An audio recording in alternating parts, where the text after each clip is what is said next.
فکر کے بہرے بےقرار کا سفر، رفت تخیل کی کہکشاں کا سفر، گلہائے فن کے گلزدہ کا سفر، روایت اردو زبان کا۔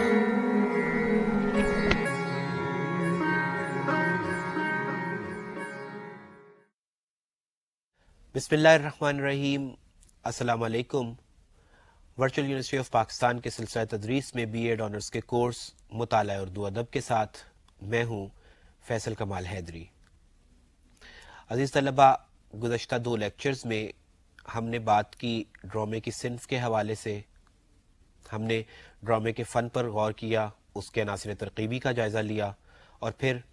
اردو ادب میں ڈرامے کے آغاز و ارتقاء اور آج کی صورتحال پر مختصراً بات ہوئی۔ جبکہ گزشتہ لیکچر میں ہم نے نصاب میں شامل سید امتیاز علی تاج کا ڈرامہ پڑھا، نئے سال کے تحفے، اور ہم نے دیکھا کہ ڈرامے کی صنف میں امتیاز علی تاج نے کیا کردار ادا کیا۔ جبکہ آج کے اس لیکچر میں ہم بات کریں گے سید امتیاز علی تاج کے حالات زندگی کے حوالے سے، اور زیادہ تر گفتگو کا مرکز رہیں گی ان کی وہ خصوصیات جن کے باعث اردو ڈرامے میں ان کا نام ناقابل فراموش ہے۔ عزیز طلبہ، سید امتیاز علی تاج نے 20ویں صدی میں اردو ڈرامے کو جدید تقاضوں سے ہم آہنگ کیا۔ حالانکہ حقیقت یہ ہے کہ جب انہوں نے ڈرامہ نگاری کا آغاز کیا، اس وقت تقریباً کم و بیش 70-80 سال قبل سے اردو ڈرامہ باقاعدہ طور پر اردو ادب کا حصہ تو بن چکا تھا، لیکن ہوا کچھ یوں تھا کہ اس میں رہس جلسوں کا، جیسا کہ میں نے تذکرہ کیا گزشتہ لیکچرز میں، اس میں زیادہ رنگ پایا جاتا تھا، تسلسل بہت کم تھا، کردار نگاری پر بہت زیادہ توجہ نہیں دی جاتی تھی۔ گو آغا حشر کاشمیری نے اس سلسلے میں بہت بہتر کام کیا، انہوں نے ڈرامے کی صنف کو آگے بڑھایا، لیکن وہ نقائص یا وہ عیوب جو ان سے پہلے کے ڈرامہ نگاروں میں پائے جاتے تھے، کسی حد تک ان میں بھی موجود تھے۔ یہی وجہ ہے کہ اردو ڈرامہ ترقی تو کر رہا تھا، لیکن باقاعدہ طور پر معیاری اردو ڈرامہ ابھی تک پیش نہیں کیا جا سکا تھا۔ ہوتا کچھ یوں تھا کہ ادھر ادھر سے کہانی پکڑ کے، یعنی کبھی مغربی ادبیات سے کہانی پکڑ لی جاتی، کبھی مغرب و مشرق کا کچھ خاص امتزاج پیش کر دیا جاتا، یا کبھی 2 یا 3 کہانیوں کو ملا جلا کر ایک کہانی بنانے کی کوشش کی جاتی، جس کے نتیجے میں ایک ڈرامہ تو بن جاتا تھا، لیکن وحدت تاثر اس میں اس طرح سے پیش نہیں کی جاتی تھی جو دراصل ڈرامے کا بنیادی تقاضا ہوتی ہے۔ لیکن امتیاز علی تاج نے 20ویں صدی میں اردو ڈرامے کو عالمی معیارات کے مقابل لا کھڑا کیا۔ انہوں نے ڈرامے میں کردار نگاری پر توجہ دی، مکالمہ نگاری پر توجہ دی، ان کے پلاٹ زیادہ مضبوط تھے، انہوں نے معاشرتی رویے بھی دکھائے، انہوں نے معاشرتی رویوں پر تنقید بھی کی، کرداروں کی نفسیاتی صورتحال بھی ہمارے سامنے آئی، اور من حیث المجموعی ڈرامے کے حوالے سے اردو ادب پہلی مرتبہ مالا مال ہو گیا۔ امتیاز علی تاج نے یکبابی ڈرامے بھی لکھے، سہ بابی ڈرامے بھی لکھے، اور طویل ڈرامے بھی۔ اس سے پہلے کہ ہم گفتگو کریں امتیاز علی تاج کی ڈرامائی خصوصیات پر، سب سے پہلے ہم یہ دیکھیں گے کہ یک بابی ڈرامہ ہوتا کیا ہے۔ عزیز طلبہ، یک بابی ڈرامے کو ایک تو آپ یہ کہہ سکتے ہیں کہ مختصر ڈرامہ ہوتا ہے، لیکن یہاں پر عموماً ناقدین اس حوالے سے مختلف نظریات کے حامل ہو جاتے ہیں، یا ان میں اختلاف پایا جاتا ہے کہ بالکل اس طرح جیسا کہ ہم نے کہا تھا کہ ناول ایک طویل چیز تھی تو افسانہ اس سے مختصر ہو گیا، تو اسی طرح سے سہ بابی یا طویل ڈرامہ ایک طویل چیز تھی تو یک بابی ڈرامہ اس سے مختصر ہو گیا۔ تو صرف اختصار کیا واقعی ایک صنف کو یا ایک چیز کو دوسری سے الگ کر سکتا ہے؟ اس حوالے سے ناقدین مختلف آراء رکھتے ہیں، لیکن من حیث المجموعی جب ہم ان کے اختلافات کا اور ان کے مباحث کا جائزہ لیتے ہیں تو بہرحال ہم پہنچتے اسی نتیجے پر ہی ہیں کہ اختصار یک بابی ڈرامے کی خوبی ہے، خصوصیت ہے، اس کے بغیر کوئی بھی یک بابی ڈرامہ ہو نہیں سکتا۔ یہاں اس بات کی وضاحت ضروری ہے کہ یک بابی، یا جسے انگلش میں ہم لوگ ون ایکٹ کہتے ہیں، اس سے مراد کیا ہے۔ عزیز طلبہ، ہوتا یہ ہے کہ جب ہم لوگ کسی ڈرامے میں زیادہ ایکٹس شامل کرتے ہیں یا زیادہ ابواب شامل کرتے ہیں تو اس میں زیادہ مناظر ہوتے ہیں، مختلف نوع قسم کی کیفیات ہوتی ہیں جن کو کہ ڈرامہ نگار ایک ڈرامے میں سمیٹتا ہے۔ جیسے فرض کر لیجئے کہ ایک ڈرامہ ہے جس میں ہم نے لاہور کا ایک منظر پیش کیا، ایک فیملی کا تعلق لاہور سے ہے، دوسری کا تعلق فرض کر لیجئے کہ کراچی سے ہے، تو دونوں کی سیٹنگز، دونوں کے حالات و واقعات ایک دوسرے سے مختلف ہوں گے، لہٰذا انہیں ایک باب میں یا ایک مختصر صورتحال میں جمع کرنا آسان کام نہیں ہوگا۔ واضح رہے کہ ہم یہاں پر بات کر رہے ہیں سٹیج ڈرامے کو ذہن میں رکھتے ہوئے۔ آج کے جدید ڈرامے نے یعنی ٹیلی ویژن ڈرامے نے تو ہمارے لیے ہر بات ممکن بنا دی ہے۔ ہم بآسانی مونتاج دکھاتے ہوئے یا ہم ویژولز کا سہارا لیتے ہوئے ہم بآسانی نہ صرف دو مختلف شہروں یا ملکوں کو دکھا سکتے ہیں بلکہ زمان و مکان کی قید سے بھی ڈرامہ کافی حد تک آزاد ہو چکا ہے۔ ہم ماضی اور حال کو بیک وقت مختلف مناظر کے ذریعے دکھانے میں کامیاب ہو جاتے ہیں، لیکن جس دور کی میں بات کر رہا ہوں یعنی 20ویں صدی کے آغاز کی اور خاص طور پر لکھے گئے ڈراموں کی جن کی ادبی حیثیت بھی مسلم ہے، ان میں ہمیں وحدت زمان و مکان قائم رکھنے کے لیے، ہمیں مناظر کی تحدید کے لیے ڈراموں کو مختلف ابواب میں تقسیم کرنا پڑتا تھا، اور یکبابی ڈرامہ بہرحال وہی ڈرامہ کہلاتا تھا جس میں مناظر کم سے کم ہو، مختلف صورتحال یا ماحول زیادہ نہ ہو بلکہ ایک یکسانیت پائی جائے، یا ایسا ماحول یا ایسے مناظر ہوں جنہیں ہم سمیٹ کر سمٹاؤ کے ساتھ، اختصار کے ساتھ پیش کر سکیں۔ ڈاکٹر رشید احمد گریجہ نے اس حوالے سے ایک مقالہ ضبط تحریر کیا۔ اس کا عنوان بیسیکلی اردو ڈرامے کی تاریخ تھا، لیکن اس میں انہوں نے بات کی یکبابی ڈراموں کے حوالے سے، اور مختلف ناقدین کی آراء کی روشنی میں الٹیمیٹلی انہوں نے یکبابی ڈرامے کی مختلف خصوصیات بیان کی، جن کا خلاصہ کچھ یوں ہے۔ وہ کہتے ہیں کہ نمبر ایک، یکبابی ڈرامے میں کسی مخصوص نقطۂ خیال کو زندگی کے کسی ایک رخ میں پیش کیا جاتا ہے۔ نمبر دو، یکبابی ڈرامے کو افسانوی ادب سے ممیز کرنے والی خصوصیت مکالماتی کہانی کی اداکاری ہے جو ایک مختصر وقت میں پیش کی جاتی ہے۔ نمبر تین، یکبابی ڈرامے میں عناصر ترکیبی کی وحدتوں سے کسی تشویش انگیز صورتحال کی پوشیدہ قوت ارادی کے عمل اور رد عمل سے پیدا شدہ نقطۂ عروج کو پیش کیا جاتا ہے۔ آپ دیکھیے کہ ہر حوالے سے ہم اختصار دیکھتے ہیں،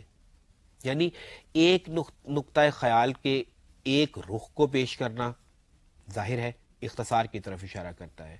پھر جو تیسری انہوں نے بات کی کہ وحدتوں کو کسی تشویش انگیز صورتحال میں پیش کیا جاتا ہے، اور ہوتا کیا ہے کہ عمل کا ایک ایسا رخ ہمارے سامنے آتا ہے، یعنی کہانی کا ایک ایسا رخ ہمارے سامنے آتا ہے جس سے تاثر بہرحال ایک ابھرتا ہے۔ کیوں؟ کیونکہ دراصل ہم مختلف نوعیت کے تاثرات کو یکبابی ڈرامے میں جمع نہیں کر پاتے۔ اس کے برعکس سہ بابی ڈرامے یا طویل ڈرامے جس میں 3 ابواب سے زیادہ، سم ٹائمز 6 ابواب اور سم ٹائمز 12-13 ابواب بھی ہوتے ہیں، ان کو ہم کہتے ہیں کہ ان میں ہم مختلف مناظر بھی پیش کر سکتے ہیں، طویل نوعیت کی کہانیوں کو بھی ان میں سمیٹا جا سکتا ہے، اور ہم نے دیکھا کہ آج کے جدید دور میں ٹیلی ویژن ڈرامہ کے والے سے خاص طور پہ اگر ہم بات کریں تو اس میں ناولوں کی ڈرامائی تشکیل بھی ہوئی، افسانوں کی ڈرامائی تشکیل بھی ہوئی، افسانے ہمارے سامنے طویل دورانیے کے کھیلوں کی صورت میں آئے، ناول ہمارے سامنے سلسلہ وار کھیلوں کی صورت میں آئے، اور یوں آپ جانتے ہیں کہ مثال کے طور پر افشاں کا تذکرہ یہاں پر کیا جا سکتا ہے، ایک معروف ڈرامہ تھا، یا شاہین کا تذکرہ کیا جا سکتا ہے جو ایک معروف ڈرامہ تھا، اور اسی طرح سے اے آر خاتون کے مختلف ناولوں کا ڈرامائی تشکیل کی گئی، سعادت حسن منٹو کے افسانوں کی ڈرامائی تشکیلیں ہوئی۔ افسانوں اور ڈراموں کو ہم نے، افسانوں اور ناولوں کو رادر ہم نے ڈرامائی صورت میں پیش کیا، اور ناولوں کی ڈرامائی تشکیل ہوئی تو وہ طویل دورانیے کے سلسلہ وار کھیل بن گئے، اور جب ہم نے افسانے کی ڈرامائی تشکیل کی تو کیونکہ وہ ایک قسط میں، ایک نشست میں مکمل ہو جاتا تھا تو اسے ہم یکبابی ڈرامے کی ایک جدید صورت کہہ سکتے ہیں۔ بہرحال اگر میں امتیاز علی تاج کے حوالے سے بات کروں تو امتیاز نے یکبابی ڈرامے بھی لکھے، سہبابی ڈرامے بھی لکھے، اور طویل یعنی جو سہباب 3 ابواب سے زیادہ تھے انہوں نے وہ ڈرامے بھی لکھے۔ اگر ہم ان کی ڈرامائی خصوصیات کی بات کریں تو اگرچہ ہم یکبابی اور سہبابی ڈراموں میں الگ الگ خصوصیات بھی تلاش کر سکتے ہیں، لیکن کیونکہ ہمیں اس گفتگو کو ایک نشست میں سمیٹنا ہے، لہٰذا ہم مجموعی خصوصیات کا جائزہ لیں گے۔ لیکن قبل اس کے کہ ہم ان کی مجموعی خصوصیات اور ڈرامہ نگاری کی طرف بڑھیں، آئیے ہم دیکھتے ہیں کہ انہوں نے اپنے شب و روز کیسے گزارے اور ان کے فن کی مختلف جہات کیا تھی۔ سید امتیاز علی تاج نے 3 اکتوبر 1900 کو دیوبند ضلع سہارنپور کے ایک ادب دوست گھرانے میں آنکھ کھولی۔ ان کے والد سید ممتاز نے عورتوں اور بچوں کی اصلاح کے لیے تہذیب نسواں اور پھول کے نام سے رسائل جاری کیے۔ سید ممتاز نے تفصیل البیان فی المقاصد القرآن کے نام سے بے مثل تفسیر لکھی جو 7 جلدوں پر محیط ہے۔ امتیاز کی والدہ محمدی بیگم بھی اسی ذوق سلیم کی مالک تھیں۔ تہذیب نسواں کی ترتیب و تدوین میں ذاتی طور پر دلچسپی لیتی تھیں۔ وہ امتیاز کو سلانے کے لیے بھی ادب کا سہارا لیتی تھیں اور مختلف کتب و رسائل سے لوریاں اور گیت وغیرہ ان کو سناتی۔ پھر انہی لوریوں پر مشتمل ایک کتاب بھی امتیاز کے نام سے منسوب کر کے شائع کی۔ ننھے امتیاز کی نشو و نما اسی علمی و ادبی ماحول میں ہوئی۔ ابتدائی تعلیم کے لیے کنیڈ اسکول میں داخل ہوئے۔ 4 جماعت کا امتحان پاس کرنے کے بعد سینٹرل ماڈل اسکول لاہور میں داخل ہوئے۔ اسکول کے رسالہ رہنمائے تعلیم میں مضمون نگاری کا سلسلہ اسی مدرسے سے شروع کیا جو ان کے تخلیقی ذوق کی بنیاد بنا۔ 1915 میں میٹرک کرنے کے بعد گورنمنٹ کالج لاہور میں داخلہ لیا۔ سائنس کی طرف فطری میلان نہ ہونے کے باعث فیل ہو گئے اور بعد میں انٹرمیڈیٹ کا امتحان آرٹس کے مضامین کے ساتھ پاس کیا۔ 1918 میں رسالہ کہکشاں جاری کیا۔ اس کی مجلس ادارت میں عبد المجید سالک ان کے ساتھ تھے۔ دیگر لکھنے والوں میں راشد الخیری، سر عبد القادر، پطرس، شرر، قاضی عبد الغفار اور نیاز فتح پوری شامل تھے۔ یہ رسالہ جلد ہی مقبول ہو گیا۔ پھر عبد المجید زمیندار اخبار سے منسلک ہو گئے اور امتیاز بھی اس کی طرف توجہ نہ دے پائے اور رسالہ بند ہو گیا۔ انہی دنوں میں انہوں نے اپنا شاہکار ڈرامہ انارکلی تخلیق کیا۔ بی اے کرنے کے بعد تاج نے والد کے دارالاشاعت کی تمام ذمہ داری سنبھالی اور تہذیب نسواں اور پھول کی ادارت بھی کی۔ پھول کی ادارت کے دوران چچا چھکن کے نام سے مزاحیہ کردار تخلیق کیا اور مضامین لکھے۔ 1934 میں معروف ادیب خاتون حجاب سے شادی ہوئی۔ امتیاز کی تمام زندگی کتب و رسائل کے بیچ گزری۔ پنچولی آرٹ کمپنی کے لیے کامیاب فلم خاندان لکھی۔ اس کے علاوہ زمیندار، شہر سے دور، پت جھڑ، پگڈنڈی، جھمکے، چنوے، گلنار، انتظار اور زیر عشق وغیرہ ان کی کامیاب فلمیں ہیں۔ ریڈیو کے لیے بے شمار ڈرامے لکھے۔ اہم ڈراموں میں قرطبہ کا قاضی، کمرہ نمبر 5 اور خوشی شامل ہیں۔ مجلس ترقی ادب کی نظامت کے دوران قریباً 200 کتب شائع کی۔ حکومت پاکستان نے ان کی علمی و ادبی خدمات کے اعتراف میں انہیں ستارہ امتیاز اور صدارتی ایوارڈ سے نوازا۔ 19 اپریل 1970 کی شب 2 نقاب پوشوں نے ان پر حملہ کیا جس سے جانبر نہ ہو پائے اور داعیے اجل کو لبیک کہا۔ امتیاز کی ڈرامہ نگاری۔ امتیاز کی پیشہ ورانہ اور ادبی زندگی تغیرات سے بھرپور ہے۔ صحافتی زندگی کا آغاز رسالہ کہکشاں سے ہوا اور پھر سلسلہ تحریر بچوں کے ادب سے ہوتا ہوا فلم اور ڈرامہ نگاری تک پھیل گیا۔ آخری چند برسوں میں مجلس ترقی ادب کی نظامت کرتے ہوئے قدیم ڈراموں کے متن ترتیب و تدوین کے بعد شائع کیے، یوں بطور مدون بھی اپنی پہچان بنائی۔ تاہم امتیاز علی تاج کا اصل امتیاز ڈرامہ نگاری ہے۔ ان کے معروف ڈراموں میں انارکلی، قرطبہ کا قاضی، کمرہ نمبر 5، خوشی، بیگم کی بلی اور شامل نصاب ڈرامہ نئے سال کے تحفے وغیرہ شامل ہیں۔ ان کے ڈرامے کی فنی خصوصیات کردار نگاری، مؤثر مکالمہ نگاری، تخیل کی بلندی، خطیبانہ انداز، متنوع موضوعات، تخلیقی تراجم اور فنی ارتقا پذیری ہے۔ تاج جدید اردو ڈرامہ کے اسکول کے بانی ہیں۔ آپ نے دیکھا کہ سید امتیاز علی تاج نہ صرف ایک مؤثر ڈرامہ نگار تھے بلکہ انہوں نے صحافتی خدمات بھی سر انجام دی، انہوں نے بچوں کے لیے بھی بہت کچھ لکھا، انہوں نے فلم نگاری بھی کی، سو وہ مختلف نوع جہات میں کام کرتے ہمیں نظر آتے ہیں. یہی وجہ ہے کہ انہیں ایک ہمہ جہت شخصیت کہا جا سکتا ہے، ایک ایسی شخصیت جو مختلف پیمانوں پر مختلف انداز میں کام کر سکتی تھی. پھر ان کا ایک بہت بڑا کارنامہ جو انہوں نے قدیم ڈراموں کی تدوین کر کے سر انجام دیا، وہ بھی ناقابل فراموش ہے. یعنی 19ویں صدی کے وہ ڈرامے جو شاید کبھی لوگوں کو یاد بھی نہ رہتے، یا تاریخ کی گرد کچھ ان پر ایسی جم جاتی کہ ہم رفتہ رفتہ بھول جاتے یا فراموش کر جاتے کہ ہماری ڈرامے کی تاریخ کیا ہے اور ڈرامے کے ابتدائی نقوش کس طرح نمودار ہوئے تھے، ڈرامے نے وقت کے ساتھ ساتھ کس طرح مختلف مدارج طے کیے تھے. شاید ہمارے لیے ان سب باتوں کو یاد رکھنا بھی ممکن نہ رہتا، لیکن یہ امتیاز علی تاج کا خاصہ تھا کہ انہیں جب قدرت نے یہ موقع دیا تو انہوں نے باقاعدہ طور پر مختلف قدیم ڈراموں کی تدوین کی اور انہیں شائع کر کے ہمیشہ ہمیشہ کے لیے محفوظ کر دیا. اگر ہم ان کی اپنی ڈرامہ نگاری کی بات کریں تو جیسا کہ میں نے پہلے کہا تھا کہ انہوں نے طویل ڈراماز بھی لکھے، یکبابی ڈراماز بھی لکھے، جن کی مجموعی خصوصیات کا جائزہ ہم اس لیکچر میں لینے کی کوشش کریں گے، اور کوشش کریں گے کہ ایک تاثر قائم کیا جا سکے کہ مجموعی طور پر امتیاز علی تاج کے ڈرامے کن خصوصیات اور کن اوصاف کے حامل تھے. تو سب سے پہلے ہم بات کریں گے حقیقت پسندی کی. امتیاز علی تاج کے ڈراموں کا سب سے بڑا وصف اور سب سے پہلی خصوصیت ان کے ہاں پائی جانے والی حقیقت پسندی ہے. 20ویں صدی تک حقیقت پسندی کوئی امتیازی خصوصیت نہیں رہی تھی. ہم دیکھتے ہیں کہ جب ہم نے ناول نگاری کی بات کی تو ڈپٹی نذیر احمد کے ہاں حقیقت پسندی کا تذکرہ ہوا. ہم نے جب افسانہ نویسی کی بات کی تو پریم چند کے ہاں ہم نے حقیقت نگاری کے تذکرے کیے. لیکن ڈرامے کے حوالے سے ہم اسے ایک امتیازی خصوصیت کے طور پہ اس وجہ سے لیتے ہیں کہ ان سے قبل آغا حشر کاشمیری تک بھی ایون قدر دیو مالائیت پائی جاتی تھی ڈرامے میں. خاص طور پر اگر میں اندر سبھائی دور کی بات کروں یا پارسی تھیٹرز کی بات کروں تو ان میں مفوق الفطرت عناصر پائے جاتے تھے، ان میں غیر حقیقی عناصر پائے جاتے تھے، یا اگر ہم حقیقت کی بات بھی کر لیں تو حقیقت خاصی محدود ہوتی تھی. یعنی ڈرامہ بادشاہوں کے قصوں تک محدود تھا، ڈرامہ امرائے وقت کے قصوں تک محدود تھا، اس میں وسیع معاشرے کی تصویر ہمیں نظر بہت کم ہی آتی تھی. آغا حشر کاشمیری نے اس بات کا آغاز تو کر دیا تھا، لیکن کیونکہ وہ ایک بلند آہنگ آدمی تھے، کیونکہ ان کے نزدیک جذبات کی بڑی اہمیت تھی، لہٰذا ان کے ہاں بھی معاشرے کی زیریں طبقے کی تصویریں خاص طور پر ہمیں بہت کم دیکھنے کو ملتی ہیں. جبکہ امتیاز علی تاج نے مختلف موضوعات پر قلم اٹھایا. انہوں نے مزدوروں کے متعلق بھی بات کی، کسانوں کے متعلق بھی بات کی، ان کے ہاں درس و تدریس سے متعلق قصے بھی ہمیں دیکھنے کو ملتے ہیں. پھر سیاست بھی ان کے قلم سے نہیں بچ پاتی. پھر معاشرتی رویے، وہ رویے جو ہمارے معاشرے میں مختلف نقائص کا باعث بنتے ہیں، مختلف خرابیوں کا باعث بنتے ہیں، ان پر تنقید بھی ہمیں ان کے ہاں ملتی ہے. اور ہر قصہ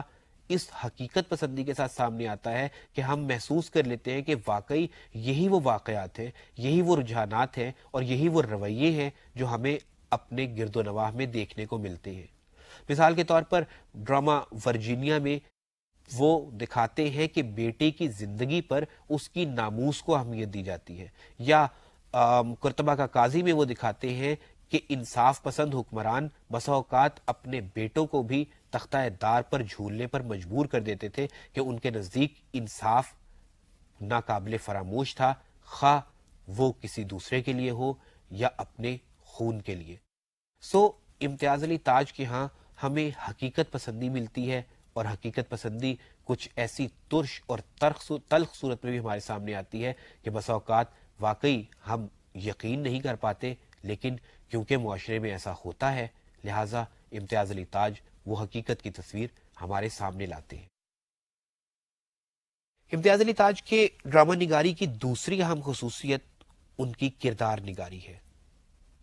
کردار نگاری کیا ہوتی ہے اس پر ہم نے ناول اور افسانے کے باب میں بھی بات کی تھی، اور ڈرامے کے باب میں، ڈرامے کے ابتدائی لیکچر میں بھی ہم نے اس کا تذکرہ کیا تھا، اور ہم نے کہا تھا کہ کردار نگاری مؤثر اسی صورت میں ہوتی ہے جب ایک تو ڈرامہ نگار ہمارے سامنے ہر طرح کے کردار لے کر آئے، اور دوسرا اس کے کردار حقیقت سے عین مطابق ہو، حقیقت سے مطابقت رکھتے ہو. اب جب کوئی ڈرامہ نگار یہ ہوتا ہے یا یہ کہلاتا ہے کہ بھی وہ حقیقت پسند تھا، جب ہم یہ کہتے ہیں کہ اس کے ہاں حقیقت پسندی اس کا خاصہ تھی، تو آبویسلی اس کے کردار بھی بائن حقیقت ہوتے تھے۔ اب ایسے میں سوال یہ پیدا ہوتا ہے کہ پھر ہم الگ سے حقیقت پسندی کے ساتھ ساتھ کردار نگاری کا الگ سے تذکرہ کیوں کر رہے ہیں؟ تو عزیز طلبہ، اس کا جواب یہ ہے کہ دیکھیے، ایک کریکٹر مثال کے طور پر فرض کر لیجئے استاد کا ایک کریکٹر ہے، تو استاد کا کریکٹر آبویسلی حقیقی ہے، حقیقت کے قریب ہوگا، لیکن کردار نگاری میں جب ہم لوگ الگ سے تذکرہ کریں گے تو اس کا مطلب یہ ہے کہ کریکٹر کو اس کی عین صورتحال، اس کی اصلی کیفیات اور اس کے اصل احساسات و جذبات کے ساتھ دکھایا جائے۔ یعنی اگر کوئی استاد ہے تو وہ واقعی اس کی زبان، اس کی حرکات و سکنات، اس کا اٹھنا بیٹھنا، اس کی نشست و برخاست دراصل مرتبہ تدریس یا مرتبہ مدرس کے عین مطابق ہو۔ اگر کوئی شخص زیریں طبقے سے تعلق رکھتا ہے تو اس کی حرکات و سکنات اور اس کے سوچنے کا انداز آبویسلی کسی پڑھے لکھے شخص سے مختلف ہوگا۔ اگر وہ ناخواندہ ہے تو ظاہر ہے کہ اس کا سوچنے کا انداز، اس میں توہم پرستی بھی پائی جا سکتی ہے، اس میں قدیم روایات کی پاسداری بھی پائی جا سکتی ہے، وہ کچھ ایسے رجحانات کا حامل بھی ہو سکتا ہے جو شاید آج کے معاشرے میں قابل قبول نہ ہو۔ سو اس کردار کو بیان اس کی سوچ، اس کی کیفیات اور اس کے جذبات کے مطابق ہونا چاہیے، جو ہم امتیاز علی تاج کے ہاں بخوبی دیکھ سکتے ہیں کہ اگر وہ کسی ہندی کردار کو پورٹریٹ کر رہے ہیں تو اس کے ہاں ہمیں باقاعدہ طور پہ ہندی الفاظ بھی ملیں گے، اس کا سوچنے کا انداز بھی ویسا ہوگا، اس کے رجحانات بھی ویسے ہوں گے۔ اگر وہ کسی مسلمان معلم یا قاضی کا تذکرہ کرتے ہیں تو اس کا سوچنے کا انداز اور اس کے کردار کے تمام تر نقوش اس کے عین مطابق ہوں گے۔ امتیاز علی تاج نے ڈرامہ نگاروں کو کرداروں کے نقوش واضح کرنے کا فن سکھایا۔ ان کی ڈرامہ نگاری کی تیسری خصوصیت فارس ہے۔ عزیز طلبہ، فارس انگریزی کی ایک ٹرم ہے جس کا مطلب مزاح ہوتا ہے، یعنی وہ مزاح جس میں ہم تفنن طبع کی بات کرتے ہیں، وہ ڈرامہ جو لطف اندوزی کے لیے لکھا جاتا ہے، جس میں ہنسی مذاق ہوتا ہے، جس میں مزاح کے عناصر، ظریفانہ عناصر پائے جاتے ہیں، وہ فارس کی ذیل میں آتا ہے۔ اس سلسلے میں امتیاز علی تاج کے ڈرامے آرام و سکون کا مسکین میاں جو ہر وقت عاجز اور منکسر المزاج ہو کر اپنی بیوی کے سامنے آتا ہے، یا اسی طرح سے آپ جانتے ہیں گونگی جورو کا شوہر جو ہمارے سامنے ہمیشہ لاچار اور بے بس آدمی کی صورت میں ہی آتا ہے، یا بیگم کی بلی میں شوہر کی جو صورتحال ہمارے سامنے آتی ہے، اور اسی طرح سے سازش میں تو دونوں میاں بیوی کی صورتحال جو ہمارے سامنے آتی ہے وہ دراصل لطف اندوزی کے لیے ہے۔ ان کا بیسیکلی کوئی ایس سچ بہت زیادہ مقصد نہیں ہے، لیکن وہ صرف مزاح پیدا کرنے کے لیے، لطف اندوزی کے لیے پیش کیے جاتے ہیں۔ اب دیکھیے، ایک وقت تھا جب ڈرامہ لکھا جاتا تھا تفریح طبع کے لیے، تو تب اس میں گیتوں کا سہارا لیا جاتا تھا، اس میں غزلیں شامل کی جاتی تھی، اس میں رقص ہوتے تھے۔ امتیاز علی تاج کے ان ڈراموں میں جن کا خاص طور پر میں نے تذکرہ کیا، ان میں ہمیں کوئی گیت یا کوئی غزل یا کوئی نغمہ یا کوئی رقص نہیں ملتا۔ اس میں وجہ کیا ہے؟ وجہ یہ ہے کہ پہلے تفریح طبع کو ہم عیش و عشرت کے، یوں کہہ لیجئے کہ مماثل تصور کرتے تھے، مترادف تصور کرتے تھے کہ اگر ہم تفریح طبع کی بات کر رہے ہیں تو اس میں عیش و نشاط کا پہلو ہونا چاہیے۔ لیکن وقت گزرنے کے ساتھ ساتھ مصنفین پر یہ بات واضح ہو گئی تھی کہ تفریح طبع صرف عیش و نشاط کے ذریعے نہیں ہو سکتی، بلکہ اس میں مزاح، ظرافت اور شوخی یا ہلکے پھلکے انداز میں کوئی کہانی تخلیق کر کے، کوئی کریکٹر تشکیل کر کے بھی ہم دراصل تفریح طبع کا کام لے سکتے ہیں۔ امتیاز علی تاج نے مزاحیہ ڈرامے لکھے، ظریفانہ ڈرامے لکھے، اور جن ڈراموں کا میں نے تذکرہ کیا، ان کے علاوہ وہ ڈرامے جن میں ہم سنجیدگی دیکھتے ہیں، جن میں کسی خاص موضوع سے بحث کی گئی ہے، جس میں کسی خاص معاشرتی رویے پر تنقید کی جانی مقصود ہے، ان میں بھی ہمیں ایسے کردار بسا اوقات مل جاتے ہیں، یا کسی کردار کا کوئی خاص مکالمہ ہمیں ایسا مل جاتا ہے جو ماحول کی رنجیدگی اور سنجیدگی کو توڑتا ہے، اور کاری یا یوں کہہ لیجئے کہ دیکھنے والے میں، ناظر میں دلچسپی کے عناصر پیدا ہوتے ہیں۔ امتیاز علی تاج کے ڈراموں کی تیسری خصوصیت ان کے ڈراموں کا عنوان ہے۔ عزیز طلبہ، عنوان کسی بھی چیز کو دینا ایک بہت مشکل بات ہوتی ہے۔ یعنی آپ جانتے ہیں کہ ایک طویل کہانی ایک بندے نے تشکیل کی یا ایک طویل مضمون لکھا، اب اس کا عنوان کیسا ہونا چاہیے؟ اس حوالے سے عموماً ایک رائے یہ پائی جاتی ہے اور جو شاید درست بھی ہے کہ مضمون یا ڈرامے یا افسانے یا کسی بھی تخلیق کا عنوان دراصل ایسا ہونا چاہیے جس سے ہمیں اس کی کہانی یا اس کے موضوع کے متعلق آشنائی ہو جائے. ہم یہ جان لیں کہ دراصل اس میں کس نوعیت کی بات ہوگی, یا یہ ڈرامہ اگر ہے تو یہ کس نوع کا ہوگا, اگر یہ کوئی مضمون یا ناول یا افسانہ ہے تو اس میں کس نوعیت کی باتیں کی گئی ہوں گی. لیکن امتیاز علی تاج کے ہاں ہمیں یہ صورت نہیں ملتی. مثال کے طور پہ ان کا ایک ڈرامہ ہے شیخ برادران. اب اس سے تاثر یہ پڑتا ہے کہ شاید یہ کن بھائیوں کی کہانی ہوگی یا تجارت سے ریلیٹڈ کوئی کہانی ہوگی. عموماً ہم لوگ یہ تصور کرتے ہیں کہ شیخ تجارت یا پیشہ ورانہ طور پر کاروباری نوعیت کے ہوتے ہیں تو اس میں ایسا کوئی تذکرہ ہوگا. لیکن حقیقت یہ ہے کہ یہ ڈرامہ بیویوں کے ظلم و ستم یا ان شوہروں کے متعلق لکھا گیا ہے جو بیویوں سے یوں کہہ لیجیے کہ قدرے دبے دبے سے رہتے ہیں. لیکن عنوان اس کی طرف بالکل اشارہ نہیں کرتا. بالکل ایسا ہی سازش میں بھی ہے. یہ ڈرامہ بھی دراصل خانگی زندگی کے متعلق لکھا گیا ہے, لیکن آپ دیکھیے کہ سازش, نام سازش سے یہ تاثر پڑتا ہے کہ شاید یہ کوئی سنجیدہ نوعیت کی سازش یا کسی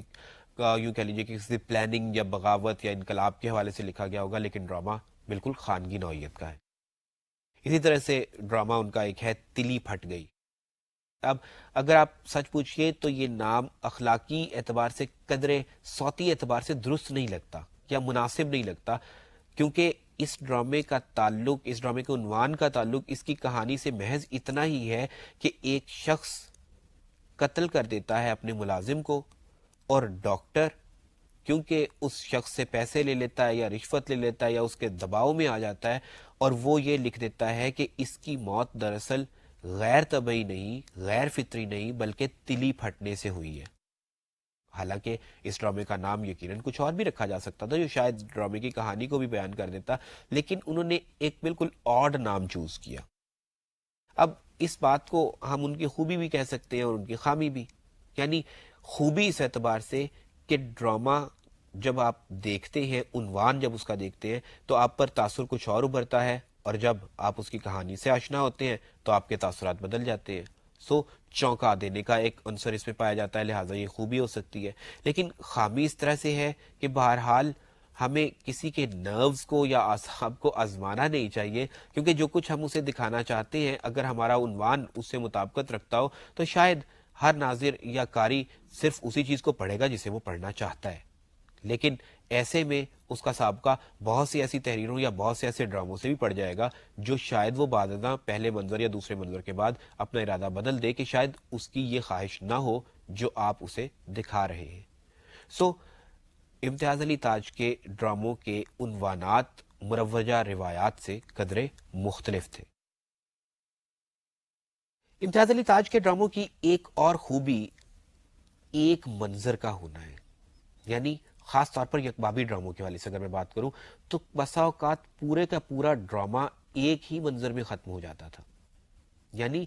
ایک منظر شروع ہوا, ایک سیٹنگ ہوئی, مکالمات کا آغاز ہوا, ڈرامے کی کہانی انہی مکالمات کے ذریعے آگے بڑھی اور الٹیمیٹلی انہی پر ختم ہو گئی. نہ کوئی سیٹنگ تبدیل ہوئی, نہ کسی منظر کو چینج کرنے کی ضرورت پڑی, نہ کوئی تیسرا چوتھا یا وہ کردار جو شروع سے ڈرامے میں متعارف نہیں ہوئے تھے بعد ازاں کوئی نیا کردار نہیں آیا. ایک سیم سیٹنگ, ایک سیم ماحول اور مکالمات کے ذریعے کہانی کچھ اس قدر سبک رفتاری سے آگے بڑھی کہ ڈرامہ میں ایک ہی منظر نے کام تمام کر دیا.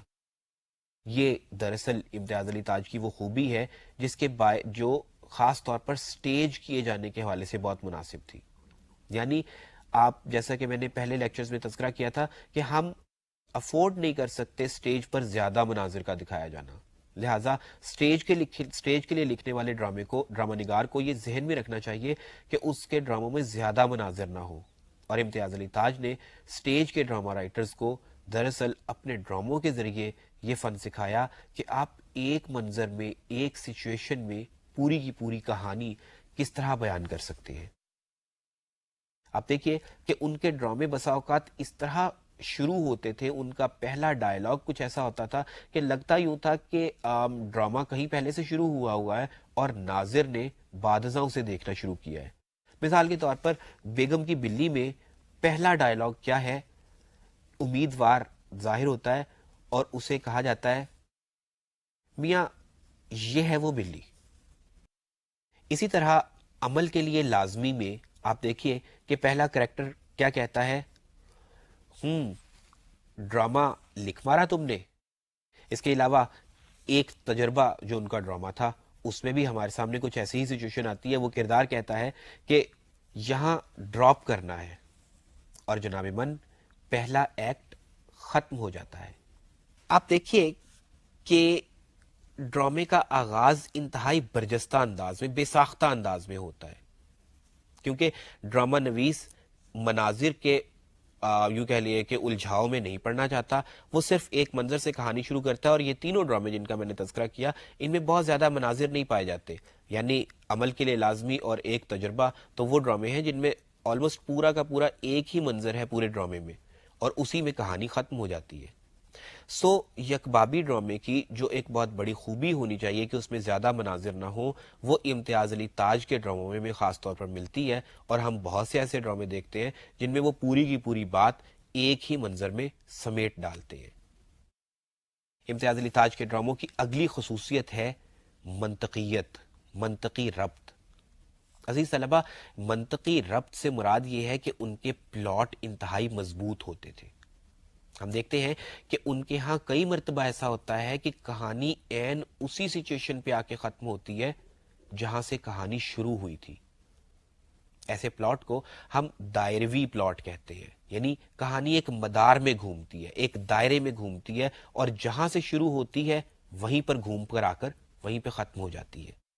سو امتیاز علی تاج پلاٹ کی بنت میں دراصل بڑی مہارت رکھتے تھے. یہی وجہ ہے کہ انہیں اس بات پر قدرت تھی کہ وہ ایک کہانی کو ایک خاص نقطے سے شروع کرے, اس میں پھیلاؤ آئے, اس میں دراصل ایک دلچسپی کا عنصر پیدا ہو, اس میں قاری کے لیے سسپینس یا ناظر کے لیے سسپینس موجود ہو, اور پھر الٹیمیٹلی کہانی اسی نقطے پر آن کر کھڑی ہو جائے جہاں سے شروع ہوئی تھی. ظاہر ہے کہ ایسی صورت میں منطقیت بھی قائم رہتی ہے, ربط بھی قائم رہتا ہے, اور دلچسپی بھی یقیناً اچھی خاصی پیدا ہوتی ہے. کہ ہم یہ دیکھتے ہیں کہ کہانی مختلف مدارج طے کرتی ہوئی, مختلف مراحل سے گزرتی ہوئی, مختلف موڑ آتے ہیں اس کے درمیان میں, اور الٹیمیٹلی کہانی وہیں پر ختم ہو جاتی ہے, جس سے چونکا دینے کا ایک ایلیمنٹ پیدا ہوتا ہے جو دراصل ڈرامے کی ایک بہت بڑی خوبی ہے. یہ ڈرامہ جس کے ایک ڈائلاگ کا میں نے ابھی حوالہ بھی دیا تھا, ایک تجربہ, اس میں بھی کچھ ایسی ہی سچویشن ہے کہ ڈائریکٹ مصنف دراصل ایک کریکٹر سے ایک رول کروانا چاہ رہا ہے. اسے بتاتا ہے کہ تمہیں اس کریکٹر میں رونا دھونا ہے. وہ ایکٹر یہ کہتا ہے کہ بھئی میں اس میں بہت زیادہ رونا دھونا نہیں ڈال سکتا, کیونکہ ایک تو یہ میری فطرت کے بھی اگینسٹ ہے, اور مجھے دوسرا اس میں قدر تسنم محسوس ہوتا ہے. مصنف کہتا ہے کہ بھئی بات یہ ہے کہ ہم شرط لگا کر دیکھ لیتے ہیں کہ واقعتاً فطری صورتحال میں اوریجنیلٹی میں بھی ایسا ہی ہوتا ہے. پھر وہ مصنف اسے ویسی ہی صورتحال اپنے ایک اور رشتہ دار کے ذریعے پیدا کر کے دکھاتا ہے, اور ڈرامے کا آخری حصہ جب ہمارے سامنے آتا ہے تو ہم دیکھتے ہیں کہ واقعی وہی صورتحال جس کا تقاضا مصنف نے ڈرامے کے آغاز میں ایکٹر سے کیا تھا, وہی صورتحال فطری طور پر وہاں پر وقوع پذیر ہو جاتی ہے. اور ڈرامہ عین اسی صورتحال میں کہ وحید اپنے سینے پر ہاتھ رکھ کے صوفے پر گر جاتا ہے, یہیں سے ڈرامے کا آغاز ہوتا ہے اور یہیں ڈرامہ اختتام پر پہنچ جاتا ہے. اور ڈرامہ نگار وہ ثابت کرنے میں کامیاب ہو جاتا ہے کہ جو سچویشن اس نے اپنے ڈرامے میں تخلیق کی ہے وہ دراصل فطری نوعیت کی ہے.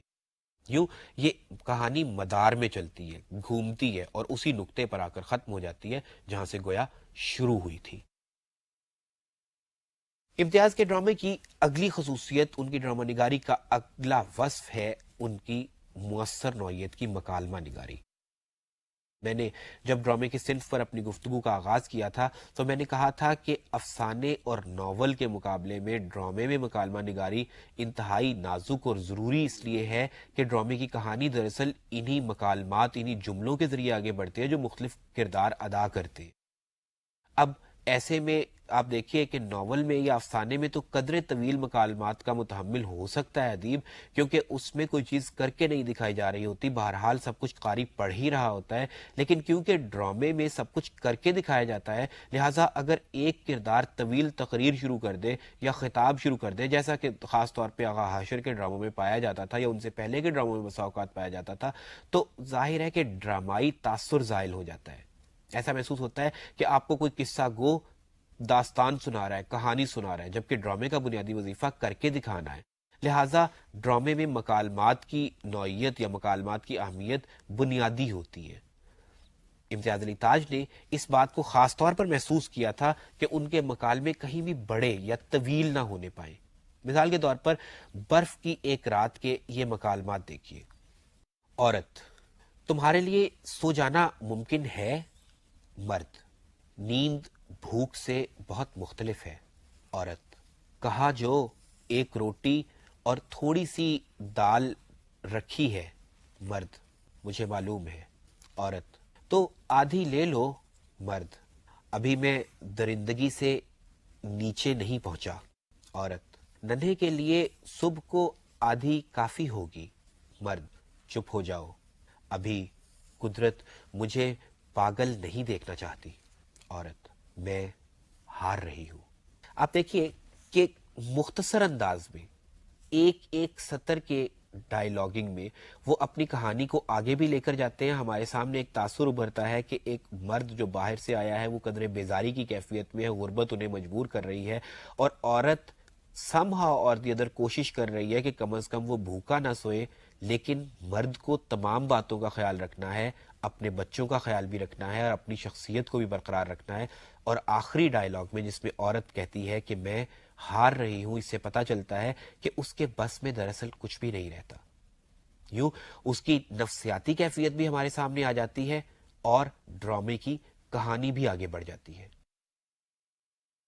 امتیاز کے یکبابی ڈراموں میں تو یہ خصوصیت پائی ہی جاتی ہیں، ان کے طویل ڈراموں میں بھی ہم یہی خصوصیات دیکھتے ہیں۔